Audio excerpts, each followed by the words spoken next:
And so I mean, I think at the point that I had made him my main character Chinese, that was when it became very important for me to instill more of myself and my background into the story.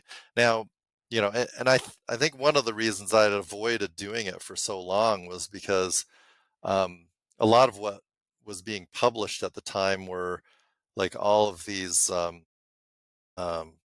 stories about how difficult it was to deal with things like the racism of being Chinese American or Asian American and growing up in the US, and all the institutionalized racism that no one ever talked about, the microaggressions and whatnot.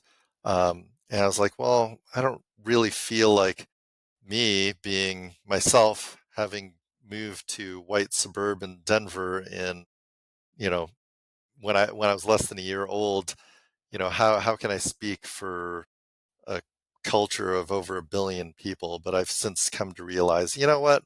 I only have to write a story that reflects my own background and what I went through. So that's kind of what I did. And most of my characters are loosely based on family members. So even though Eugenia Wang is a comic artist, she's really mostly based on my sister. Um, and her contentious relationship with her mom is what I witnessed growing up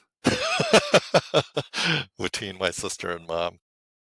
And you mentioned microaggressions is probably one of the most important words to latch on in that whole thing, in that whole explanation. It was really well put. Thank you so much for that.